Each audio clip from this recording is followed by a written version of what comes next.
Assalamualaikum warahmatullahi wabarakatuh.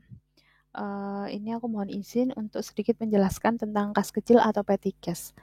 Kas kecil di sini itu maksudnya adalah dana yang disediakan oleh perusahaan untuk keperluan pengeluaran pembayaran yang jumlahnya relatif kecil, seperti itu. Nah, dana kas kecil di sini ada dua sistem pencatatan. Yang pertama adalah dana tetap dan yang kedua adalah dana tidak tetap atau yang dinamakan fluktuasi atau berubah-ubah gitu ya. Dana tetap di sini adalah sistem pembukuan di mana perusahaan tersebut tidak melakukan penjurnalan atau sebuah pencatatan apabila terjadi pembayaran yang menggunakan kas kecil gitu. Kalau dana tetap,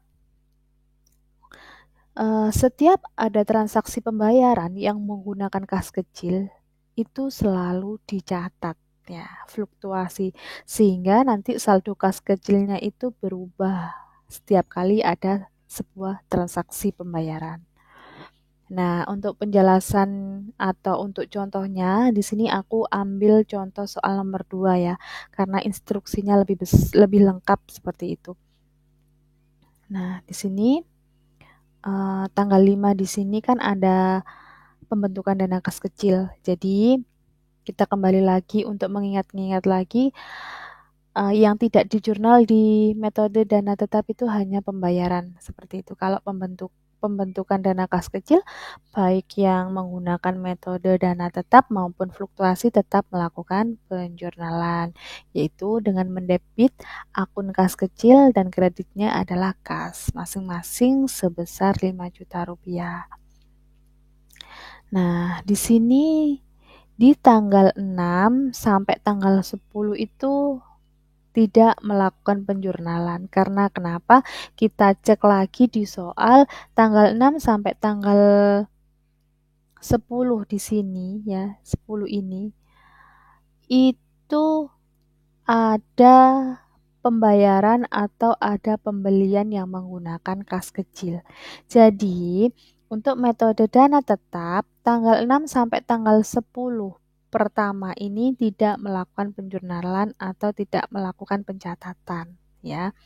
Karena tadi sudah dijelaskan bahwa sistem pembukuannya dana tetap itu tidak melakukan pencatatan ketika ada transaksi pembayaran atau pengeluaran kas kecil atas sebuah pembayaran. Jadi berhari-hari itu dan saldo kas kecilnya itu tetap seperti itu. Makanya dikatakan dana tetap. Dananya setiap hari itu di catatan itu tetap. Nah, beda lagi dengan metode fluktuasi. Tadi sudah dijelaskan bahwa metode fluktuasi itu adalah setiap ada transaksi pembayaran menggunakan kas kecil itu dilakukan pencatatan atau penjurnalan. Nah, ini sampai tanggal 10 yang pertama di sini ya. Itu dilakukan pencatatan. Nah, ini yaitu dengan mendebit nama bebannya apa dan mengkreditkan kas kecil. Kas kecil yang dikredit adalah kas kecil ya, bukan kas tetapi kas kecil. Seperti itu. Nah, kita kembali ke soal. Yang tanggal 10 kedua itu ada transaksi di mana dana kas kecil dikurangi sebesar 2.500.000. Nah, tanggal 10 yang kedua.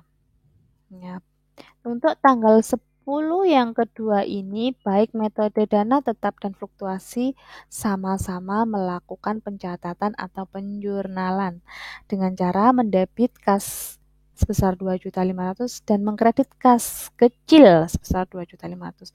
Metode fluktuasi juga seperti itu. Melakukan pencatatan juga ya. Nah, gini. Karena kenapa? Untuk metode dana tetap yang tidak di jurnal itu hanya pembayaran ya, tetapi kalau ada pengurangan dana kas kecil atau penambahan dana kas kecil itu baik metode dana tetap maupun fluktuasi sama-sama melakukan penjurnalan. Untuk tanggal 10 yang ketiga itu ada pembayaran iklan dan listrik ya, maka di dana tetap tidak dilakukan penjurnalan dan yang fluktuasi melakukan penjurnalan. Sama, yang di debit nama beban, yang di kredit adalah kas kecil. Dan di tanggal 12 di sini ada diisi kembali kas kecil. Nah, pengisian kembali kas kecil dengan metode dana tetap itu mendebit semua beban yang telah dibayarkan. Mendebit beban yang telah dibayarkan pada tanggal 6 sampai tanggal 10. Itu ada beban apa aja dicatat. Ya, dengan jumlah yang sudah ada di soal. Dan mengkredit kas, bukan kas kecil lagi, tapi kas. Ya, kas bank atau kas gitu. Tetapi kalau di metode fluktuasi, ketika adalah pengisian kembali, itu mendebit kas kecil dan kreditnya adalah kas. Jumlahnya sebesar 2.195.000. Itu dari mana? Dari beban yang telah dibayarkan pada tanggal 6 sampai tanggal 10. Kecuali yang 2.500.000 itu ya, itu nggak usah dikatutkan. Yang hanya yang ada keterangan beban itu dijumlah. Nah, baru angkanya menjadi 2.195.000 gitu. Kalau yang buku kas kecil di sini tuh saya mengartikannya lebih cenderung kayak buku besar, saldo itu loh. Ya, itu. Jadi untuk mengetahui pengeluarannya tanggal ini berapa gitu. Nah, di sini ada tanggal, keterangan, nomor bukti, penerimaan pengeluaran.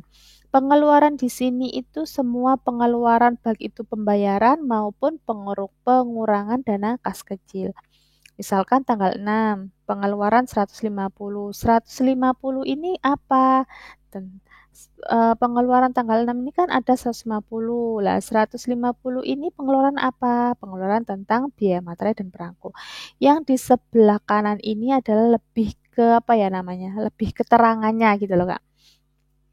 Jumlah yang dikeluarkan 150 itu untuk apa? Nah, baru di sini itu keterangannya. Nah, gitu.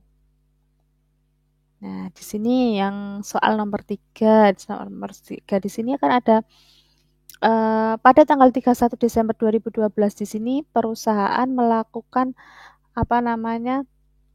perhitungan kembali gitu untuk mencocokkan antara fisik dengan catatan yang ada di buku. Nah, ternyata pada tanggal 31 Desember fisiknya uang kas kecil itu, saldo dana kas kecil itu berupa uang kertas sebesar 275.000 dan uang logamnya 30.000. Nah, totalnya sebesar ini 305.000. Uang kertas tambah uang logam 305.000. 305.000 ini adalah saldo fisik, saldo sebenarnya. Uang yang di tangan itu 305.000. Tetapi ketika dihitung kembali, catatannya menunjukkan saldo 361.000. Berarti ada selisih. Selisihnya berapa? 56.000. Seperti itu.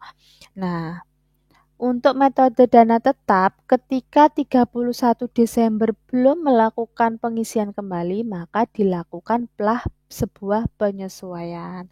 Penyesuaiannya jurnalnya seperti ini, mencatat semua beban-beban dan selisih dan mengkreditkannya kas kecil.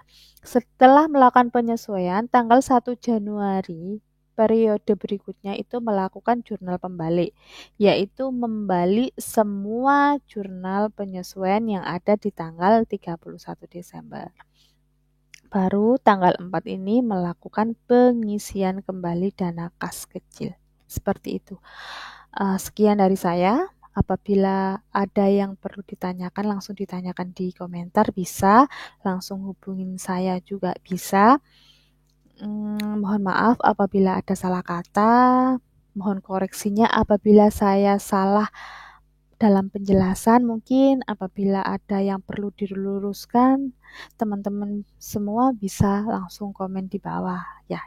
Semoga bermanfaat buat kita semua. Terima kasih. Wassalamualaikum warahmatullahi wabarakatuh.